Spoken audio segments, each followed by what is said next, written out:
નમસ્કાર, હું છું મિહિર। રાજ્યમાં અછતની સ્થિતિને પહોંચી વળવા રાજ્ય સરકારની અછત રાહત સમિતિની બેઠક આજે મળી। કેબિનેટ મંત્રી ભૂપેન્દ્રસિંહ ચુડાસમાની અધ્યક્ષસ્થાને મળેલી આ બેઠકમાં કચ્છ જિલ્લાના ભુજ, અબડાસા અને લખપત તાલુકામાં પશુઓના ઘાસચાર અંગે મહત્વનો નિર્ણય લેવાયો। કચ્છ જિલ્લાની સામાજિક સંસ્થાઓના સહયોગથી પશુઓ માટે કેટલ કેમ્પ ચાલુ કરવામાં આવશે। આ સાથે જ પ્રતિ પશુ આ સામાજિક સંસ્થાઓને રાજ્ય સરકાર દ્વારા 25 રૂપિયા ખર્ચ પેટે અપાશે। તો સાથે સાથે રાજ્યના 18 જિલ્લાઓમાં 334 ટેન્કર દ્વારા 1349 ફેરા મારી પૂરતા પ્રમાણમાં પાણી પહોંચાડવામાં આવી રહ્યું હોવાનું રાજ્ય સરકારનું કહેવું છે। કેટલ કેમ્પ શરૂ કરવાનો નિર્ણય કર્યો છે। સામાજિક શૈક્ષિક સંસ્થાઓ દ્વારા આ કેટલ કેમ્પ શરૂ કરવામાં 68 જેટલા ડેપો ઘાસના અમે શરૂ કર્યા છે। જિલ્લાઓમાં 334 ટેન્કરો ચાલુ છે અને રોજના 1349 જેટલા ફેરા જરૂરિયાતને પહોંચી વળવા માટે। સમગ્ર ગુજરાતમાં પાણીની પોકાર વચ્ચે રાજકોટમાં પણ પાણી કાપની પરિસ્થિતિનું નિર્માણ થયું છે। શહેરના બજરંગવાડી, રેલનગર, પોપટપર વિસ્તારની સોસાયટીમાં પાણી કાપ અપાયો છે। આ વિસ્તારોમાં પાણીની મહિલાઓમાં ભારે નારાજગી જોવા મળી રહી છે। સોસાયટીની મહિલાઓ પાણી માટે ટેન્કર અને ડંકી પર આધાર રાખી રહી છે। આ વિસ્તારની મહિલાઓ એક ડોલ પાણી માટે વલખા મારી રહી છે। રાજકોટનો પીવાના પાણીનો મુખ્ય આધાર નર્મદા યોજના છે। રાજકોટની પ્રજાને 2001 થી 2016 સુધી પાણી મળી રહેશે તેવા અનેક નેતાઓએ વચન આપ્યા હતા, પણ આ વચનો આજ દિન સુધી નિરર્થક પુરવાર થયા છે। આજે પણ રાજકોટની પ્રજા પીવાના પાણી માટે નિસાસા નાખી રહી છે। મેયર સતત જૂઠું જ બોલે છે અને જૂઠું બોલતા આવ્યા છે। 20 મિનિટ પાણી આપવાના વદાડ કર્યા છે। 20 મિનિટ તો ઠીક, અહીંયા એકાત્રે પણ પાણી નથી આવતું। આ વિસ્તારમાં બહેનો જોવો છો તમે પોઝિશન કેટલી છે। પાણી આવે છે એ પણ ગંદુ જ આવે છે। પૂરતું ફોર્સથી પાણી નથી આવતું। 2 દિવસે 3 દિવસે વિસ્તારોમાં પાણી આવે છે। ખૂબ જ લોકોમાં કકરાટ છે અને ભાજપ વતી રોષ છે। પાણીની બહુ તકલીફ છે। પાણી બહુ ઓછું આવે છે। પહેલા 20-25 મિનિટ આવે છે, હવે 15 મિનિટ આવે છે। બે એકાતરે આવે છે, પણ બહુ હેરાનગતિ થાય છે। અમારે પાણી બહુ મેલો આવે છે। અમારા પાણી બહુ એટલે ધીમું આવે છે। પાણીમાં બહુ ગંદકી થાય છે। પાણી મેલું આવે છે અને પાણી ધીમું આવે છે અને બરોબર પાણી નથી આવતું, તો અમે કામ કેવી રીતે કરીએ। આગળ વાત કરીએ તો ભરૂચના વાગરા તાલુકા કોંગ્રેસ દ્વારા જિલ્લા કોંગ્રેસ પ્રમુખ રાજેન્દ્રસિંહ રાણા તેમજ પ્રદેશ મહામંત્રી ઇકબાલ પટેલની ઉપસ્થિતિમાં વાગરા તાલુકામાં પીવાનું શુદ્ધ પાણી પૂરું પાડવાની માંગ સાથે ધરણા યોજવામાં આવ્યા। આ ધરણા બાદ ગુજરાતની મહારાણી આપો પાણી તથા એવા અનેક ભાજપ વિરોધી સૂત્રોચ્ચાર કરાયા અને ડીજેની ધૂન સાથે મહિલાઓએ માથે માટલા મૂકી વિશાળ સરઘસ કાઢ્યું। આ સાથે જ કોંગી કાર્યકરોએ મામલતદાર કચેરીએ પહોંચી આવેદનપત્ર પણ પાઠવ્યું। તો કોંગ્રેસ દ્વારા સરકારની અનાવૃત ભર્યા વહીવટને કારણે પાણીની સમસ્યા સર્જાઈ હોવાનો આક્ષેપ કરવામાં આવ્યો હતો। આજે અમે ધરણા કાર્યક્રમ કરી આવેદનપત્ર મામલતદારશ્રીને આપેલું છે। ટૂંક સમયમાં જો નિકાલ કરવામાં નહીં આવે તો આ પાણી વર્ગની સરકાર સામે લોકો જાતીય રોડ પર આવી જશે એવી ચીમકી અમે આપેલી છે। આજે વાગરા તાલુકાના પ્રજા વતી આવેદનપત્ર મામલતદારશ્રીને આપેલું છે, જેનાથી સરકાર યોગ્ય તાત્કાલિક ઘટતું કરે એવી આશા રાખી। તો આ તરફ વલસાડ જિલ્લાના ધરમપુર તાલુકાના ગામોમાં ઉનાળાની શરૂઆતમાં જ પીવાના પાણીની વિકટ સમસ્યા ઉત્પન્ન થઈ છે। પીવાના પાણીની વ્યવસ્થા માટે 150 થી વધુ મહિલાઓએ માટલા સાથે વિશાળ રેલી કાઢી અને મામલતદાર કચેરીએ માટલા ફોડી વિરોધ પ્રદર્શન કર્યું। આ સાથે જ આવેદનપત્ર આપીને પાણી માટે રજૂઆત કરી। મહત્વનું છે કે ધરમપુર તાલુકાના મોટી કોરવાડ, નાની કોરવાડ, સિગરમાળ, પાંગરબારી તેમજ અવલખાંડી, પીડવડ એવા 20 જેટલા ગામોમાં આવેલા કુવા તથા બોરના પાણીના સ્ત્રોત નીચે ગયા છે, જેથી આ તમામ ગામોમાં પીવાના પાણીની વિકટ સમસ્યા ઉત્પન્ન થઈ છે।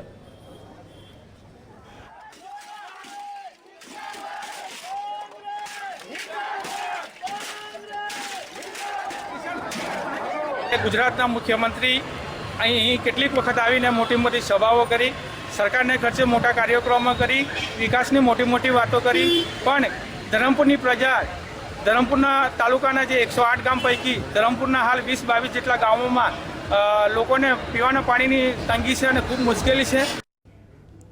સૌરાષ્ટ્રમાં પાણીની ગંભીર સમસ્યા લોકોને સતાવી રહી છે, ત્યારે અમરેલી જિલ્લામાં પાણીની વિકટ સમસ્યા વધુ પડતી તો તંત્રની અનાવૃતને કારણે થતી હોય તેમ સાવરકુંડલાના હાથસણી ગામે આવેલો શેલ દેદુમલ ડેમ એસારના લોકેજંગથી આખો ડેમ ખાલી થઈ ગયો છે। સાવરકુંડલાથી 9 કિલોમીટર દૂર હાથસડી ગામને અડીને આવેલો શેલ દેદુમલ ડેમ આજુબાજુના ગામડાઓ અને સાવરકુંડલા શહેરના પાણીના તળ મજબૂત કરતો એકમાત્ર ડેમ છે. પરંતુ આ શેલ દેદુમલ ડેમનું પાણી છેલ્લા 3-4 મહિનાથી લીકેજિંગને કારણે પુષ્કળ પ્રમાણમાં વેડફાઈ રહ્યું છે. જ્યારે મહત્વની વાત તો એ છે કે વર્ષોથી કેનાલ દ્વારા પાણી આપવાની યોજના અધરતાલ બનેલી જોવા મળે છે. કેનાલ જે રીતે કાચી બનેલી તેમ જ પડી છે. છતાં એસઆરના લીકેજિંગથી પાણી વેસ્ટ થતા શેલ દેદુમલ ડેમ ખાલી ખમ થઈ ગયો છે અને ખેડૂતો મુશ્કેલીમાં મુકાઈ ગયા છે. અમે આથાણી ગામના ખેડૂત છીએ. અમે ખેતી કરીએ છીએ. છેલ્લા 4 મહિનાથી ડેમ ખાલી થઈ ગયેલો છે. છતાં પાણી કૂવામાં કે દારમાં રહ્યા નથી, તો અમારે કઈ રીતે આમાં ખેતી કરવી? અને અમારી ખેતી કરતા છતાં પાણી હોય તો અમારે લાભ મળે, ન હોય તો શું લાભ મળે? જ્યાં ટાણું આવે ત્યાં ડેમ ખાલી હોય. શેલ દેદુમલ ડેમ છેલ્લા 2 વર્ષથી ભરાય છે અને ડેમમાં કેનાલનું મૂકેલું ભૂંગળું, જેને એસઆર તરીકે ઓળખાય છે, આ એસઆરના ભૂંગળામાં મૂકવામાં આવતી રબરની રિંગ ખરાબ હોવાને કારણે લાખો લીટર પાણી વેસ્ટ થઈ ગયું છે. જ્યારે હાથસણી ગામના જ ખેડૂતો ચોમાસા બાદ ઉનાળા અને શિયાળામાં શેલ દેદુમલ ડેમ પર આધારિત ખેતી કરતા હોય છે, પણ ડેમ જ તળિયા ઝાટક થઈ જતા પીવાના પાણી અને ખેતીના પાણીની વિકટ સમસ્યા ઊભી થઈ છે. શેલ દેદુમલનો જે એચઆર છે, જે હેડ રેગ્યુલેટર છે, એ ઘણા વર્ષોથી કેનાલમાં પાણી આપ્યું નથી. એટલે એચઆર જે લીક છે, એ લીક જે એચઆર છે એનું અમે મિકેનિકલ દ્વારા સર્વે કરાવી લીધું છે. હવે ડેમમાં પાણી ઓછું છે એટલે અમે મિકેનિકલ વીક દ્વારા કે અમારા વિભાગ દ્વારા ચોમાસા પહેલાં જે ડેમમાંથી એચઆરમાંથી પાણી જે લીક થઈ રહ્યું છે એ અમે લીકેજ દૂર કરી અને ડેમમાં રિપેરિંગ કામ જે એચઆરમાં કામ છે પૂરું કરી અને લીકેજ બંધ કરી દઈશું. અમરેલી સિંચાઈ તંત્રના અધિકારી પણ શેલ દેદુમલ ડેમમાં એસઆરમાં લીકેજ છે અને પાણી વહી રહ્યું છે અને ડેમ ખાલી થઈ રહ્યો છે તેવું સહજ ભાવે સ્વીકારી રહ્યા છે. ત્યારે ઉનાળામાં પાણીની આ ગંભીર સમસ્યા 12 થી 13 ગામડાઓ માટે આફત બની ગઈ છે અને પાણી માટે દર ભટકવું પડે તેવી સ્થિતિનું નિર્માણ થઈ રહ્યું છે. Bureau report GSTV. તો અમરેલી સિવાય પણ રાજ્યના અનેક શહેરોમાં આવી જ હાલત છે. આગળ પણ વાત કરીશું. હાલ રોકાઈ એક બ્રેક માટે.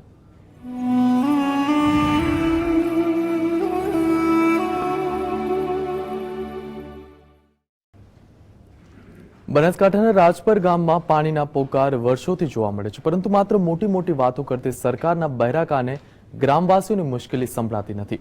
પરિણામે રાજપરમાં પાણી જ નહીં, પ્રાથમિક સુવિધાનો પણ અભાવ જોવા મળે છે.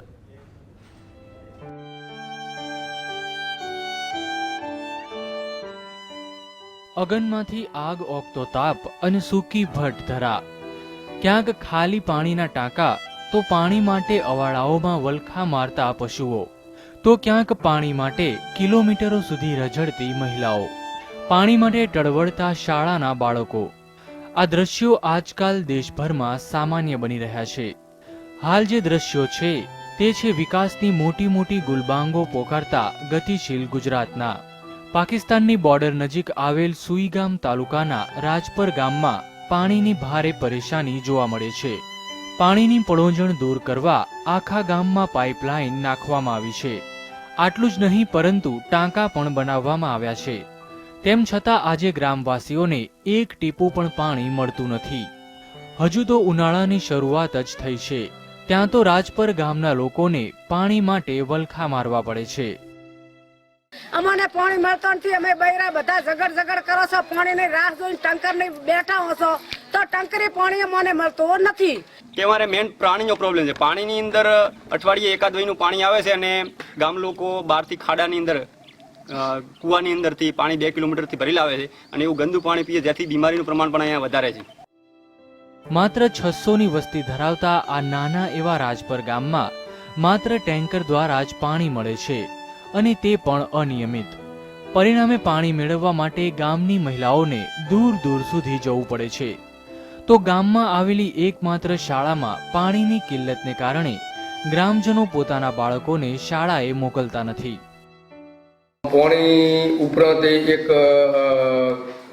રસ્તા બાબતનો પણ પ્રોબ્લેમ છે, જેને માટી શિક્ષણ ઉપર થાય છે. અહીંથી 3 કિલોમીટરનો કાચો ગાડા માર્ગ છે. એ બાળકો કાચા ગાડા ધૂળિયા માર્ગ ઉપરથી શાળાઓમાં જાય એટલે એની શૈક્ષણિક ઉપર અસર થવાની જ છે. રાજપર ગામમાં માત્ર પાણીની જ પળોજણ નથી, પરંતુ રસ્તાના અભાવે પણ આ ગામ બહારની દુનિયાથી વંચિત છે. પરિણામે રાજપર ગામના લોકો 108 કે બસની સુવિધા એટલે શું તેવા પણ પ્રશ્નો કરે છે. 4 વર્ષ અમારે રોડ કરાવ્યો નથી. કોઈ બાઈને ડિલિવરી હોય તો અમારે ચોઈક સુવિધા મળતી નથી. ગ્રામોદયથી દેશનો વિકાસ થશે તેવી માત્ર વાતો જ કરતી ભાજપની સરકાર ગામડાઓ પ્રત્યે કેટલું ઉદાસીન છે તે તો આ ગામમાં જોઈને જ ખ્યાલ આવી જાય. હાલ તો ઉનાળાની સિઝન છે, ત્યારે વરસાદ ઓછો હોવાને કારણે પાણીની કિલ્લત જોવા મળે તે સ્વાભાવિક છે. પરંતુ મંત્રી શ્રી શંકર ચૌધરીના આ ગામમાં 12 માસ ઉનાળા જેવી જ પરિસ્થિતિ હોય છે. Bureau report, GSTV. ભૂગર્ભ જળ ઊંડા જતા રોકવા માટે વરસાદી પાણીનો સંગ્રહ કરી તેનો ઉપયોગ કરવો શ્રેષ્ઠ વિકલ્પ છે. આ ગંભીર સમસ્યાને પહોંચી વળવા મોડાસામાં એક પરિવાર છેલ્લા 5 વર્ષથી વરસાદના પાણીનો સંગ્રહ કરી તેનો રોજિંદા જીવનમાં ઉપયોગ કરે છે. આવો જોઈએ આ ખાસ અહેવાલ. અરવલ્લીના મોડાસાના એક પરિવારે છેલ્લા 5 વર્ષથી એક અનોખો અભિગમ અપનાવ્યો છે.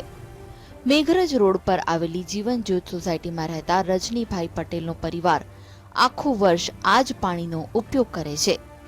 તેઓ વરસાદી પાણી ટાંકામાં સંગ્રહ કરી તે વપરાશમાં લે છે. વરસાદના પાણીના સંગ્રહ માટે 13,000 લીટરનો ટાંકો બનાવ્યો છે. ચોમાસામાં ધાબા પર ભરાતું પાણી પાઇપલાઇન મારફતે રેતી ભરેલી કુંડીઓમાં ઠાલવવામાં આવે છે. જુદા જુદા પ્રકારની રેતી ભરેલી કુંડીમાંથી પસાર થયા બાદ પાણી ફિલ્ટર થઈને ટાંકામાં જમા કરવામાં આવે છે. બાદમાં આખા વર્ષ દરમિયાન તેનો ઉપયોગ કરવામાં આવે છે.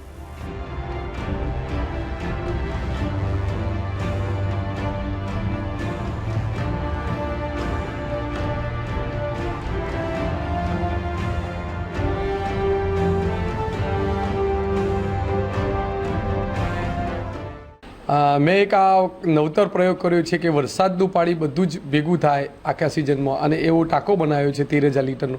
એમાં બધું જ પાણી વરસાદનું સંગ્રહ થાય ને એ આખું વર્ષ દરમિયાન એ જ પાણી પીવામાં અને રસોડામાં વપરાય. અરવલ્લી જિલ્લામાં ક્ષારનું પ્રમાણ વધુ હોય, પથરી અને હાડકાના રોગો થાય છે. સાથે જ પાણીજન્ય રોગો પણ થતા હોય. વરસાદી પાણી હિતાવહ છે. કેટલાક રોજ બહારથી મિનરલ વોટરની બોટલ્સ મંગાવે છે, પણ પોતાના ઘરે જ વરસાદી પાણીનો સંગ્રહ કરી ઉપયોગમાં લેવાની સિસ્ટમનો નજીવો ખર્ચ હોય લોકોને પોષાય તેમ નથી. આ પાણીના ઉપયોગથી અમારા સ્વાસ્થ્યનું ખૂબ અનુકૂળ રહે છે. કોઈ તકલીફ નથી. ડૉક્ટરો પણ સલાહ આપે છે કે હવે આપણે મિનરલ પાણી પણ ન પીવો, અથવા તો ઊંડા કૂવાના આર્સેનિકવાળા અથવા તો ફ્લોરાઇડવાળા પાણી પીવાથી પણ આપણને જે રોગો થાય છે તો એ ન થાય, અને આપણે આ પાણી વાપરીએ તો આપણું સ્વાસ્થ્ય ખૂબ સારું રહે. અત્યારે નાઇટ્રોજનનો ઉપયોગ કરવાથી જમીનમાં પાણીમાં નાઇટ્રેટનું પ્રમાણ પણ વધી ગયું છે, તો એ પાણી પીવાથી પણ કેન્સર થાય છે. તો આ એક શ્રેષ્ઠ પ્રયોગ છે જે પાણી નેચરલ પાણી એટલે વરસાદનું પાણી પીવાથી ખૂબ જ અનુકૂળ રહે છે અને અમારા કુટુંબને ખૂબ જ સ્વાસ્થ્ય સારું રહે છે. આજકાલ ગુજરાતમાં પણ કેટલાક ઠેકાણે પાણીને લઈને દુષ્કાળ જેવી પરિસ્થિતિ જણાઈ રહી છે. ત્યારે આ સમસ્યાનું કેટલાક અંશે સમાધાન આ રીતે વરસાદી પાણીનો સંગ્રહ કરવાથી થઈ શકે છે.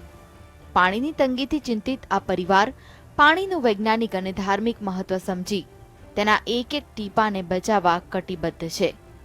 ત્યારે આ રીતે વરસાદી પાણીનો સદુપયોગ કરવામાં આવે તેવી આશા આ પરિવાર સેવી રહ્યું છે. રાકેશ પટેલ, GSTV, અરવલ્લી.